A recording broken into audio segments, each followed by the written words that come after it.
Well, the latest is possibly what we've just heard from Prime Minister Benjamin Netanyahu. I don't recall him saying for a very long time, maybe not since the beginning of the war, first and foremost come the hostages. We've heard him say Israel has to crush Hamas. We've heard him say that making sure that Hamas is no longer a threat, that's the top priority. First and foremost come the hostages. That's something I don't remember him saying, and maybe that could point to the way of where things may be heading, perhaps some kind of an agreement that will bring hostages back. If there is an agreement to bring hostages back, that means that Hamas, at least to a certain extent, stays on its feet. It means that there's no complete demolition or destruction of Hamas, as Benjamin Netanyahu has vowed to do many times before in this war, and as his far-right partners in the coalition are demanding him to do.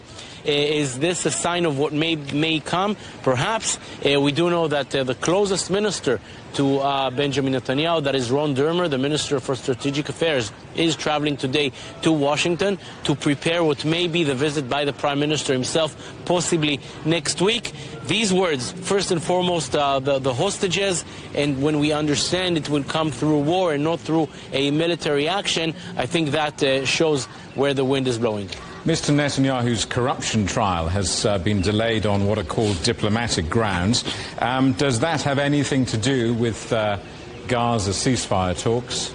It may very well have a lot to do with the talks, because the postponement of the trial, that does not stand by itself. The postponement came just hours after a statement, a second statement we have to say, by U.S. President Donald Trump, saying that these trials have to stop, that they're a complete misjustice to the Prime Minister.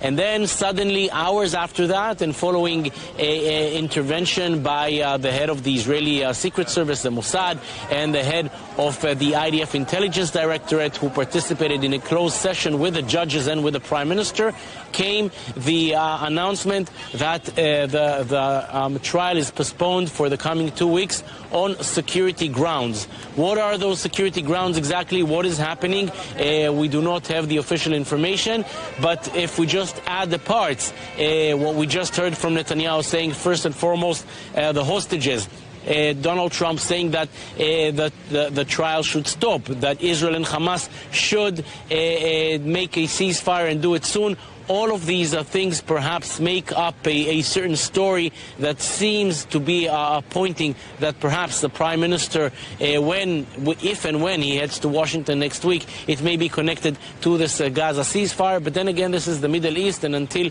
we actually see this happening on the ground, we will never really know.